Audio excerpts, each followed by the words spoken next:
सुप्रभात छात्रों। कक्षा 6 से 8 संधि में आज हम व्यंजन संधि यानी व्यंजन अक्षर के जो अक्षर में से संधि बनाई जाती है तो व्यंजन संधि के बारे में हम आज अभ्यास करेंगे।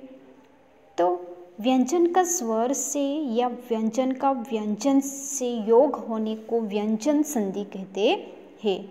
व्यंजन का स्वर से या व्यंजन का व्यंजन से योग होने को जो व्यंजन संधि कहा जाता है। तो व्यंजन संधि के अनेक नियम है। यहाँ कुछ नियम और भेद हम उदाहरण के द्वारा यहाँ पे देखेंगे। तो किसी वर्ग जैसे कि क वर्ग, च वर्ग, ट वर्ग, त वर्ग और प वर्ग के पहले वर्ण के बाद यदि कोई स्वर या वर्ग का तीसरा, चौथा अथवा य, र, ल, व, ह में से कोई वर्ण आए तो पहला वर्ण उसी वर्ग का तीसरा वर्ण हो जाता है। हम यहाँ पे उदाहरण में देखते हैं कि दिग प्लस गज तो क्या बना शब्द दिग्गज। जगत प्लस ईश जगदीश। वाक प्लस ईश वागीश। सत प्लस आचर सदाचार। सठ प्लस आनंद सटानन। अज प्लस अंत अजंत। अब प्लस ज अब्ज। तो यहाँ पे हमने वर्ग के क वर्ग, च वर्ग, ट वर्ग, त वर्ग और प वर्ग के पहले वर्ण के बाद यदि कोई स्वर या वर्ग का तीसरा, चौथा अथवा य, र, ल, व, ह में से कोई वर्ण आए तो पहला वर्ण उसी वर्ग का तीसरा वर्ण हो जाता है। तो दिक में यहाँ पे दिग्गज, जगदीश, वागीश, सदाचार, सडानन, अजंत और अब्ज ये यहाँ पे हमने ये शब्द संधि को विच्छेद और संधि को जोड़ा जाए तो ये शब्द बना जाता है। अभी यहाँ पे दूसरा भाग में हम देखते हैं कि किसी वर्ग के पहले या तीसरे वर्ग के बाद यदि किसी वर्ग का पांचवा वर्ण हो तो पहला या तीसरा वर्ण पांचवा वर्ण अर्थात अनुनासिक हो जाता है। तो यहाँ पे हम देखते हैं उदाहरण में म, क यहाँ पे म, क प्लस म तो ड के वाक प्लस मय से वाडम्य वाकम्य। तो यहाँ पे उनका उच्चार क्या होगा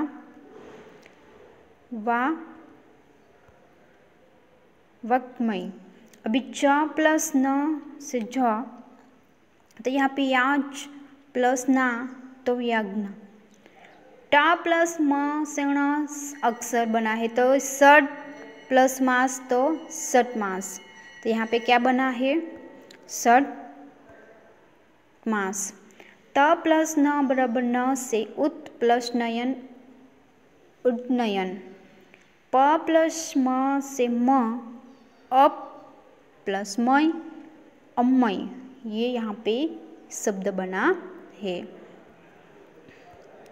अभी त या द के बाद यदि च या छ हो तो च, झ या झ हो तो झ, ट या ट हो तो और ट, ढ या ढ हो तो ढ और ल हो तो ल हो जाता है। तो यहाँ पे हम देखते हैं कि ट प्लस च तो जोड़ाक्षर च बना है च। तो यहाँ पे शब्द शरद प्लस चंद्र तो क्या बनेगा शरचंद्र। अत प्लस चारण तो उच्चारण शब्द को छंदी विच्छेद करें तो उत प्लस चारण बनाया जाता है और उनका जो संधि जोड़ा जाए तो उच्चारण शब्द बना जाता है। इसी तरह यहाँ पे त प्लस छ तो छ। जगत प्लस छाया तो जगत छाया। उत प्लस छीन तो उच्छीन। त प्लस ज बराबर ज तो सत प्लस जन बराबर सज्जन। उत प्लस ज्वल बराबर उज्ज्वल। द प्लस ज तो ज, विपद प्लस जाल विपद जाल, ट प्लस ट बराबर ट तो वृहत प्लस टीका वृहत टीका, द प्लस ड तो ड, उद प्लस डयन उड्डयन, त प्लस ल तो यहाँ पे तत् प्लस लीन तल्लीन, उत प्लस लेख उल्लेख, ये शब्द यहाँ पे बना है।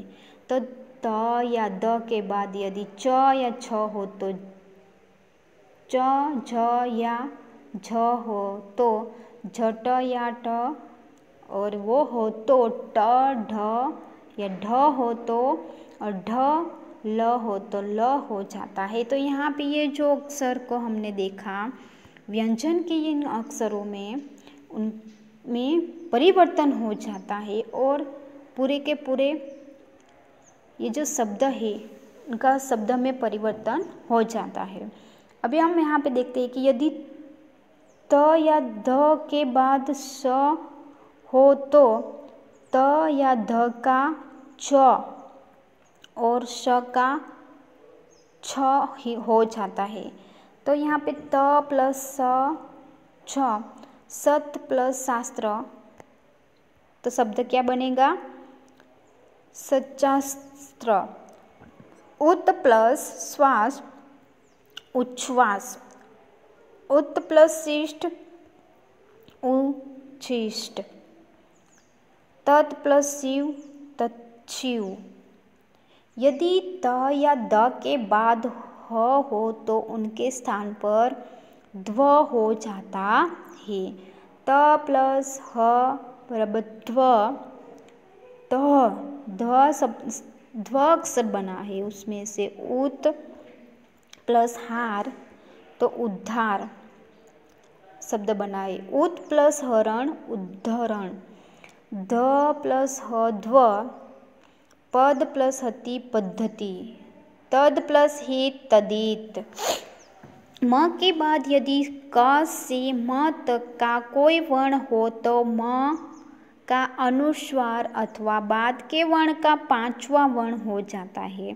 तो यहाँ पे म प्लस क तो ड, सम प्लस कल्प संकल्प अथवा संकल्प, ये अक्षर यहाँ पे बना है।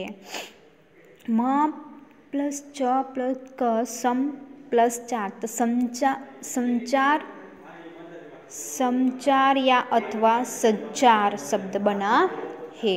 अभी म प्लस त बराबर न तो सम प्लस तोष संतोष अथवा संतोष शब्द बना है। म प्लस प प्लस बराबर म तो सम प्लस पूर्ण संपूर्ण अथवा संपूर्ण, संपूर्ण को दो तरह से लिखा जाता है, ये संपूर्ण या ये संपूर्ण। म के बाद यदि क से म तक के वर्ण को छोड़कर अन्य कोई व्यंजन हो तो म का अनुस्वार हो जाता है। म प्लस ह तो सम प्लस हार संहार, सम प्लस सय, सम प्लस योग संयोग, सम प्लस सैप संक्षेप, सम प्लस त्रास संत्रास। किसी भी स्वर के बाद छ आए तो छ हो जाता है, जैसे कि आ प्लस छ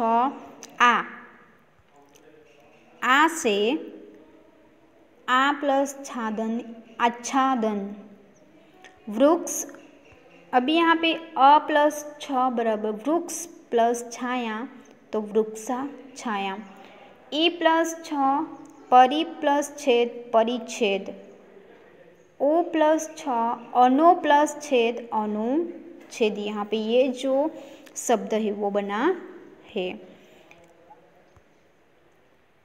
रु र और श के बाद स्वर क वर्ग प वर्ग अनुस्वर य व ह में से कोई वर्ण यदि बीच में आ जाए तो न का ण हो जाता है। अभी यहाँ पे हम न का ण हो जाता है, वो जैसे कि भरण, राम प्लस आयन रामायण। यदि स से पूर्व अ आ से भिन्न कोई स्वर हो तो श में बदल जाता है। जैसे हम यहाँ पे उदाहरण में देखेंगे नी प्लस सैद, तो यहाँ पे शब्द क्या बनेगा निषेध। वी प्लस सम विषम। अभि प्लस सेक अभिषेक। तो यहाँ पे आज हमने व्यंजन संधि के बहुत सारे अक्षरों के बारे में, उनके उच्चार के बारे में और उनमें से जो शब्द बना है व्यंजन संधि के जो शब्द यहाँ पे हमने देखा, बहुत सारे शब्दों के बारे में हमने यहाँ पे अभ्यास किया। तो इन शब्दों को छात्रों को घर पे अभ्यास करना है और ऐसे ही संधि विच्छेद और संधि बनाए शब्दों को जोड़कर अपनी नोटबुक में शब्द बना के लिखना भी है। Thank you.